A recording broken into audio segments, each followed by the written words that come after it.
오늘도 클릭해주셔서 감사합니다. 구독과 좋아요 부탁드립니다.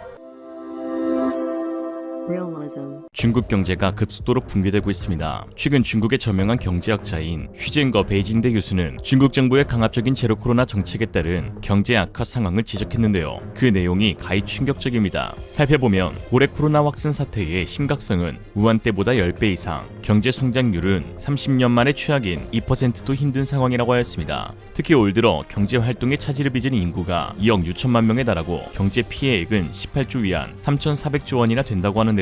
이는 2020년 경제활동 불가 인원 1,300만 명, 피해액 1조 7천억 위안이었던 것과 비교해 막대한 손실이었습니다. 18조 위안 3,400조는 지난해 국내 총생산의 15.7%에 달하는 규모이죠. 제로 코로나 정책은 중국 정부가 14억 명의 인구 중 단 한 명의 코로나 확진자도 발생하지 않도록 하겠다는 목표로 추진해온 고강도 방역 대책입니다. 중국 정부는 특정 지역에서 코로나 확진자가 발생하면 아예 그 지역을 봉쇄하고 주민 출입을 통제한 채 주민을 상대로 확진자가 한 명도 나오지 않을 때까지 코로나 검사를 실시한 후 봉쇄를 해제하는 방역 조치를 시행해오고 있는데요. 중국과 외국의 방역 전문가들조차 비판의 목소리를 내고 있는데도 중국 정부는 정책을 수정할 생각이 없어 보입니다. 심지어 친중 성향인 아드하놈 게브레예수스 세계보건기구 WHO 사무총장이 바이러스 특성 등을 감안할 때 중국의 제로 코로나 정책은 지속할 수 없다고 경고했는데도 중국 정부는 제로 코로나 정책을 밀고 나가고 있죠. 중국 정부가 이처럼 막무가내식 정책을 고수하는 이유는 올가을 제20차 당대회에서 시진핑의 사면임을 확정하기 위해 내세울 수 있는 업적인 방역 실적이 필요하기 때문입니다. 만약 중국이 위드 코로나 정책을 추진할 경우 코로나 확진자가 폭증하면서 의료 체계가 붕괴되고 사망자들이 급속도로 증가할 우려가 있는데 이는 곧 시진핑에 대한 비판으로 이어질 수 있기 때문입니다. 중국 정부와 공산당 지도부의 확고한 제로 코로나 정책 유지 방침에 따라 경제 상황은 날이 갈수록 악화되고 있는데요. 특히 대도시를 중심으로 경제가 아주 박살나고 있습니다. 고맙다 시진핑. 인구가 2,500만 명에 달하는 금융, 무역, 물류의 허브인 상하이는 중국 전체 GDP의 3.8%를 차지하는 경제 수도이자 중국 전체 수출입 컨테이너의 37%를 처리하는 지역입니다. 하지만 상하이가 봉쇄되자 중국 경제 피해는 눈덩이처럼 커지고 있는데 미국 프린스턴대 연구진은 매주 460억 달러, 56조 원의 경제적 손실이 발생한다고 하였죠. 중국 지방정부의 국고가 바닥에 날 수도 있는 상황입니다. 또한 중국 정부의 신뢰도가 바닥을 치고 있는 상황에서 이미 외국인 자금과 인력이 중국을 빠져나가는 조짐도 보이고 있는데요. 외국인들이 중국 채권 시장에서 2월부터 석 달간 우리 돈 570조 원어치의 중국 국채와 은행채들을 팔아치웠습니다. 중국 주재 영국 상공회의소는 과도한 방역 등으로 외국인 기업 심리가 한계에 이르렀고 투자 욕구도 하락했다고 지적했습니다. 중국의 대규모 투자를 이어온 애플마저 최근 베트남 등 동남아와 인도 등으로 위탁 생산 기지를 구축해 놓으면서 탈중국과 함께 생산 거점을 다변화시키려는 움직임을 보이고 있습니다. 월스트리트저널에 따르면 애플은 최근 폭스콘 등 위탁 생산 업체들의 중국 이외의 지역에서 생산 기지를 늘릴 것을 요청했는데요. 이는 한국 기업들도 마찬가지입니다. 삼성과 SK, LG 등 한국 기업들도 최근 대규모 투자 계획을 잇따라 내놓으면서 한국과 해외에 적절한 분산 투자를 하겠다고 강조했는데요. 재계가 발표한 전체 투자액은 무려 1,000조 원에 이르는데 이 가운데 770조 원이 오롯이 국내 투자에만 활용됩니다. 이에 중국 내부 경제가 갖가지 악재로 더 이상 회복 불가능한 상황에까지 이르렀고 결국 대외 경제 협력을 통한 성장을 도모할 수밖에 없는데요. 사실 이마저도 쉽지 않습니다. 최근 미국은 IPF 인도태평양 경제 프레임워크를 출범하고 미국을 중심으로 한 동맹국 간의 블록을 형성했는데요. 협의체 설립 목적이 중국을 배제한 새로운 공급망 구축이란 점에서 중국은 더더욱 고립될 수밖에 없습니다.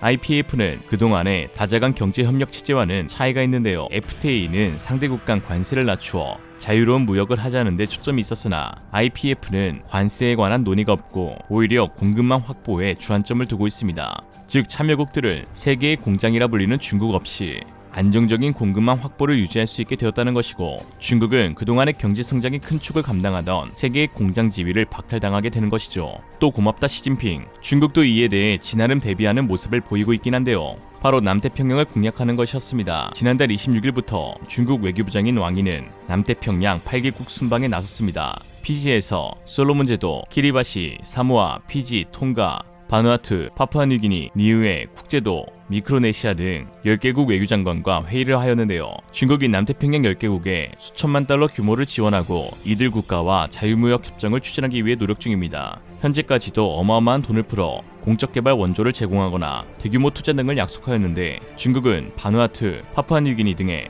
항만건설, 인공섬, 해저터널 등 사회 간접시설 지원에 이미 7조 위안 130조 이상을 쏟아부은 것으로 드러났습니다. 남태평양을 통한 중국의 목표는 크게 4가지로 요약되고 있는데요. 첫째, 중국은 남태평양을 우방지역으로 확보함으로써 미국, 일본, 호주 등을 포함하는 이 지역에서의 경쟁 세력을 견제하고 일종의 완충 영역을 확보하려는 효과를 얻을 것으로 평가됩니다. 둘째, 대만에 대한 외교적 우위 확보를 노리고 있는데 전 세계적으로 대만과 외교 관계를 유지하고 있는 국가는 17개국으로 이 중 6개국이 남태평양에 소재하고 있습니다. 셋째, 남태평양 도서국들은 지리적 특성상 어류와 삼림 등 자연 자원이 풍부하여 자원 개발에 목마른 중국으로서는 매우 적절한 경제 협력 대상국들이며 이미 중국은 이들에게 최대 교역국으로 부상하고 있습니다. 넷째, 남태평양 도서국들은 중국의 세계 진출 전략인 1대1로 정책의 주요 고객이 될 수 있으며 중국은 이들 국가들에게 항구건설과 인프라 확충 등을 제안하고 있습니다. 특히 항구건설은 장기적으로 본격적인 태평양 진출을 위한 중국 해운기지로 활용될 가능성을 포함하고 있으며